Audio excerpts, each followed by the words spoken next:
D'où cette question de comment redonner du pouvoir d'achat, comment redonner même de l'emploi à ces classes moyennes. C'est le grand défi là des dizaines d'années peut-être à venir, avec ces évolutions technologiques qu'on connaît, la désindustrialisation des grands pays développés. Bon voilà, comment on va faire pour remettre dans le circuit les classes moyennes inférieures qui sont en train de s'appauvrir particulièrement, et même les autres parties de la classe moyenne. Ben, je vous réponds, c'est pas le quantitative easing qui va leur redonner ni du pouvoir d'achat ni du boulot. Hein, c'est ce qu'avait essayé de faire croire Monsieur Bernanke et ensuite Madame Yellen, c'est que le quantitative easing allait faire baisser le chômage. Bon, on a vu que c'était ridicule. On sait que c'est ridicule. C'est pas en créant des billets que vous relancez une économie. Donc maintenant on le sait. Alors que vont-ils faire? Bah, très probablement, ils vont continuer, parce qu'aujourd'hui, ils n'ont pas vraiment de levier. Les taux d'intérêt, c'est fini, puisqu'ils sont à zéro, voire négatifs. Donc, le seul effet de levier qu'ils aient réellement, c'est de faire un QE. Et c'est pour ça, d'ailleurs, que il y a quelques semaines, vous avez quand même quelques grandes banques qui ont appelé Madame Yellen à refaire un quantitative easing. Moi, je vous le dis depuis le début qu'ils feront un QE4 parce que ils y seront contraints, et il est très probable qu'ils le fassent. Alors que il y a quelques semaines, on parlait de quoi? On parlait de hausse des taux aux États-Unis, un gag. Un vrai gag.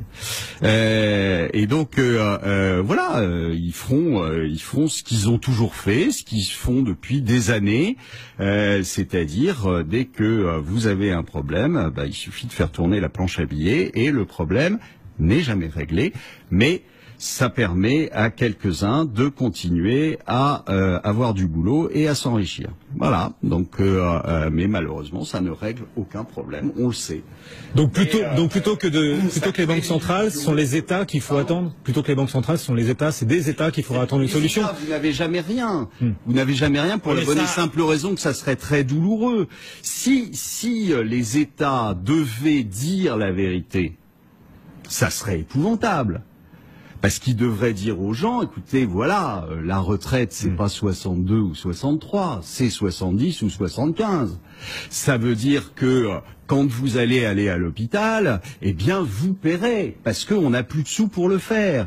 Et quand vous allez être au chômage, ne comptez pas sur 70% de votre salaire brut pendant 2 ans. C'est terminé.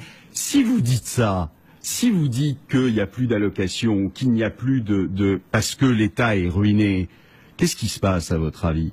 Ça risque d'être un peu chaud dans les rues de Paris, mais comme après un match de foot, par exemple. Bon. Donc, ça risque d'être un peu chaud dans Paris. Donc, voilà pourquoi les politiques ne le feront jamais. Alors, de quoi on parle? On dit il faut qu'ils investissent. Oui, ils investissent, mais l'investissement, c'est quoi? En face d'un investissement qui rapportera probablement jamais rien, parce que c'est un peu ça que font les États. Vous avez de la dette. La dette, c'est quoi? C'est un impôt décalé, c'est tout. C'est un impôt futur, c'est un impôt que vous mettez sur la tête de vos enfants. Donc ça ne sert à rien tout ça. Donc n'attendez pas de l'État qu'il fasse autre chose que ce qu'il sait faire parfaitement, c'est-à-dire continuer à monter les impôts et continuer à augmenter la dette, parce qu'il ne sait faire que ça, parce qu'il va pas se tirer une balle dans le pied en se coupant de ses électeurs.